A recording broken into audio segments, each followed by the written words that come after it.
They returned the next evening with a better plan and worse weather. The plan had survived 3 revisions, 2 arguments, and one of Ryan's suggestions being rejected so quickly that he accused Mina of censorship. In the end, it fit on half a page. Approach from the south path. Watch for vans before entering. 5 minutes inside the fence, no more. Touch the slab only if the area stayed clear. Leave on Lena's signal, even if the system decided to speak in glowing letters and ancient mystery at the worst possible time. The rain had left the grass slick. Water clung to the fence in beads and dripped from the warning signs.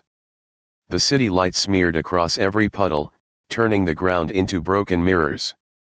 Kai waited until 2 joggers passed, then nodded once.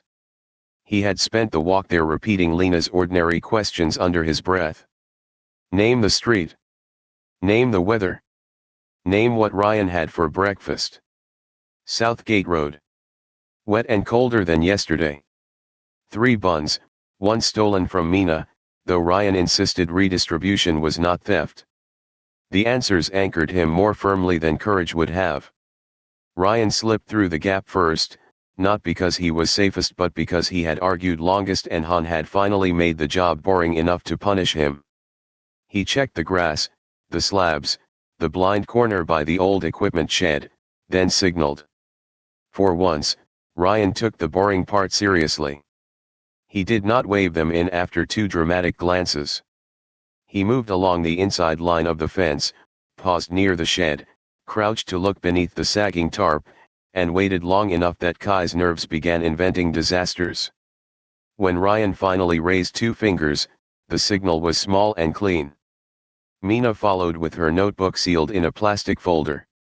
Kai came after her. Han and Lena stayed outside the fence, visible enough to intervene, distant enough not to draw attention. 5 minutes, Lena called softly. Mina was already counting under her breath. The ruins felt different once they entered by rule instead of impulse. The stones did not blaze. No hidden hall opened. No robed figures appeared to name Kai chosen. The central slab only warmed as he approached, its cracks brightening from dull gray to a faint blue-white thread. The lack of spectacle made each step feel more responsible. Kai could not blame a vision for pulling him forward. He could not say the system had pushed him. Mina walked beside him with her notebook sealed away, trusting memory for once because paper would not survive the rain. Ryan kept scanning. Han and Lena remained visible beyond the fence, 2 still points at the edge of the world. That quiet was almost harder to bear. Do you feel anything? Mina whispered. A pull, Kai said. And pressure. Like the stone wants me to answer, but it isn't forcing me. Saying that distinction aloud helped him believe it. Force would have made the choice simple. Invitation required judgment. The stone's pressure rested against him like a hand held out and not yet taken. Kai felt his own wanting rise to meet it and folded veiled flame around that wanting too. Ryan stood with his back to them, scanning the fence. Love that the rock has manners. Kai placed his palm on the slab. The surface was colder than he expected. Rainwater gathered beneath his fingers and trembled as if the stone had a heartbeat too slow for human eyes. Kai nearly pulled back. Not from fear of pain, but from the sudden intimacy of contact. Glass had separated him from the museum stone. The fence had separated him from the ruins. Now there was only skin, rain, and a choice he had agreed to make with witnesses. The world narrowed. Rain, grass, Mina's pen, Ryan's breathing, Han beyond the fence, all of it thinned into a single listening silence. The ember rose to meet it. Kai did not push. He remembered Han's candle, the blanket around the heat, the difference between strength and noise. The system appeared in fragments. Synchronization contact established. Stage 3 path, partial resonance. Requirement, stable foundation, repeated contact, declared intent. Declared intent. Mina had warned him about this possibility, though neither of them had used those words. If it asks you to promise something, she had said in the tea shop, "Do not make a promise you would only like yourself for saying." At the time, Ryan had called that terrifyingly specific. Now Kai understood why Mina had looked worried when she said it. He remembered the rest of that conversation too. Han had not told him what to vow. Lena had refused to even guess. "A borrowed vow breaks under weight," she had said.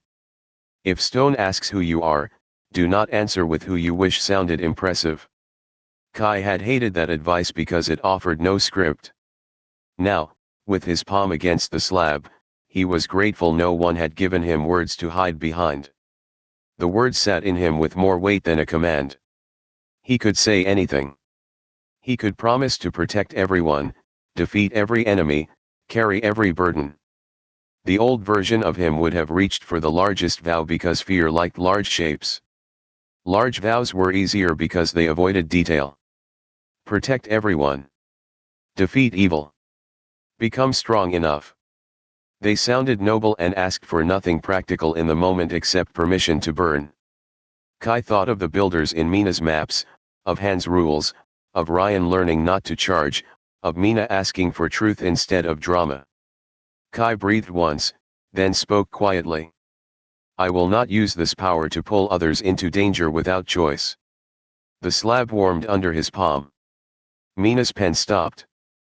"I will learn before I reach." The warmth moved up his arm, not burning, just present. If you want us to keep making more stories like this, don't forget to like this video and subscribe to Azure Inkblade. Now, back to the chapter.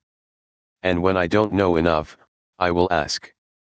The last vow embarrassed him most, which told him it was probably the truest. Asking meant admitting the edge of himself. Asking meant letting other people know where his certainty failed. The stone did not laugh.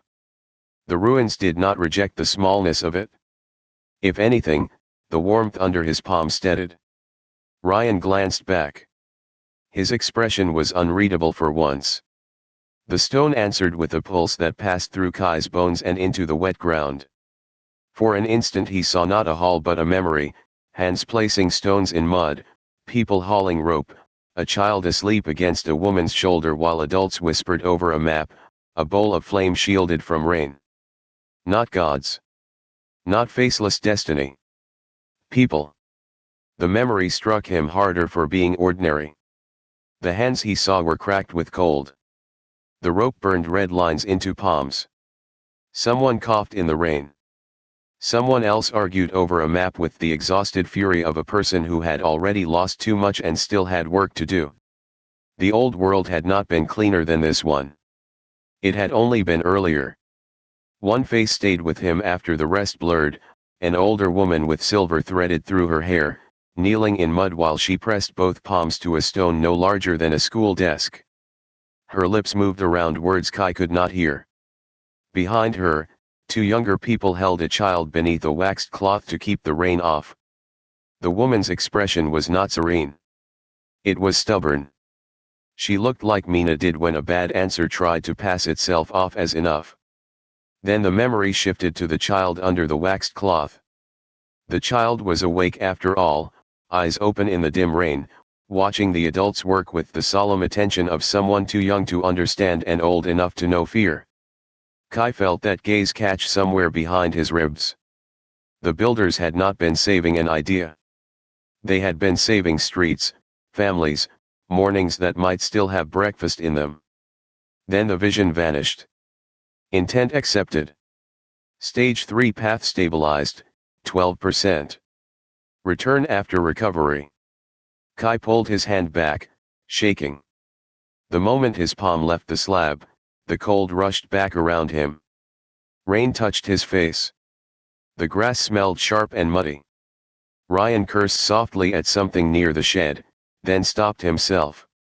Mina's hand hovered near Kai's sleeve before she let herself grab it. Her fingers were cold through the fabric. Mina grabbed his sleeve, not hard. "What did you see?" "Builders," he said.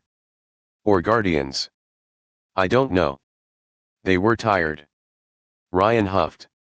Ancient mystery, still relatable. A soft metallic click cut through the rain. It was tiny, almost delicate. That made everyone hear it. Not the groan of old stone. Not the snap of a branch. A made sound. A placed sound. Kai felt the fresh warmth from the slab turn heavy in his bones. Everyone froze. It came from the grass near the equipment shed. Ryan moved first, but this time he did not charge. He lifted one hand, warning them still, then crouched beside a patch of weeds. When he rose, he held a narrow strip of pale material between two fingers. It looked like paper until it flexed. A chain link, thin as a bookmark, marked with the same pressed pattern as Vale's card. Up close, it was worse than it had looked from a distance. The pale surface was not metal exactly and not paper either. Rain slid off it without soaking in. The pressed pattern repeated in tiny hooks along the edge, neat enough to be manufactured and wrong enough to make Kai's skin crawl. Mina's face drained of color. How long has that been there? Long enough, Han said from the fence. His voice was calm, which made it worse. Leave now. They did. No one ran.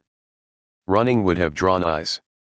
They moved through the gap, crossed the park path, and kept walking until the ruins were 2 blocks behind them. Only then did Ryan let out the breath he had been holding. Kai spent every step wanting to look back. He did not. Mina walked beside him with her hands clenched around the uselessly sealed notebook. Ryan stayed half a pace behind, not as a shield, not exactly, but close enough that Kai could hear his breathing. Han and Lena did not speak until the fence had vanished behind the row of closed stalls.